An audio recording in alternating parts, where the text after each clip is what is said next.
இயேசு கிறிஸ்துவில் எனக்கு பிரியமான சகோதர சகோதரிகளே, இந்த 2 வாசகங்களும் அருமையான ஆழமான சிந்தனையை கொண்டுள்ளன.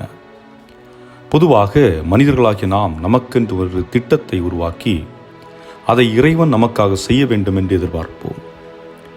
நான் அதை படிக்க வேண்டும், நான் அங்கே செல்ல வேண்டும், நான் அங்கே வேலை பார்க்க வேண்டும், நான் இந்த தொழில் செய்ய வேண்டும் என்று பல கனவுகள் நமக்கு இருக்கும். ஆனால் இறைவன் நமது கனவுகளை, எதிர்பார்ப்புகளை நல்லதில்லை என்று சொல்ல மாட்டார். மாறாக நாம் நினைத்ததை விட சிறந்த ஒன்றை நமக்காக தெரிவு செய்து வைத்திருப்பார்.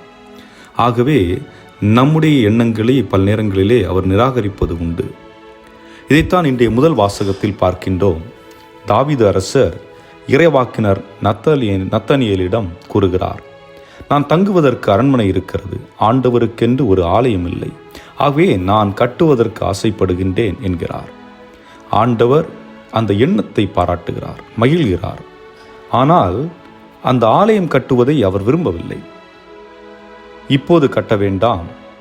காரணம், கற்கள், மண், மரங்கள் கொண்டு கட்டப்படும் ஆலயம் நிரந்தரமான ஆலயம் அல்ல.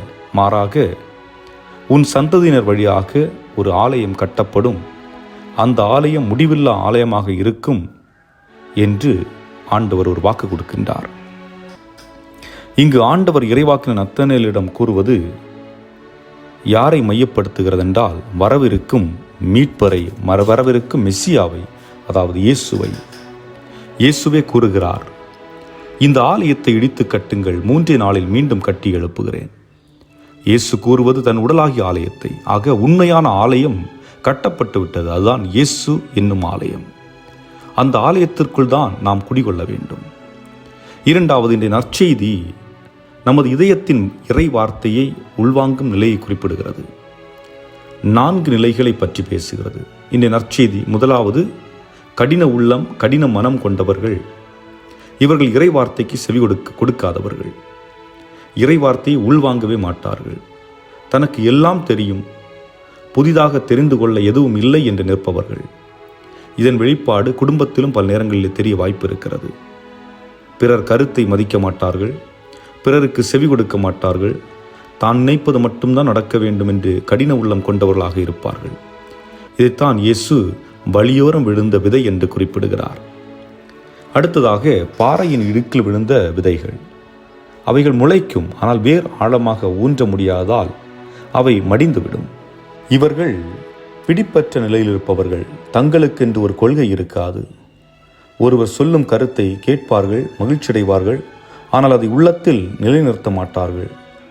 அந்த நேரம் வேறு ஒருவர் வந்து ஒரு கருத்தை சொன்னால் அதையும் ஏற்றுக்கொள்வார்கள். முதலில் கேட்டவற்றை அப்படியே மறந்து விடுவார்கள். ஆழமாக எந்த விடயத்திலும் சிந்தித்து செயல்படாதவர்கள். நமது குடும்பத்திலும் இது போன்ற மனிதர்கள் உண்டு. சில நேரங்களில் நாமும் அதுபோன்று இருப்பதற்கான வாய்ப்பும் இருக்கிறது. மூன்றாவது, முச்செடிக்குள் விதைக்கப்படும் விதை. இறை வார்த்தையை கேட்பார்கள், ஏற்றுக்கொள்வார்கள், ஆனால் துன்பங்கள், இடையூறுகள் வந்தால் தங்கள் விசுவாசத்தை இழந்து விடுவார்கள்.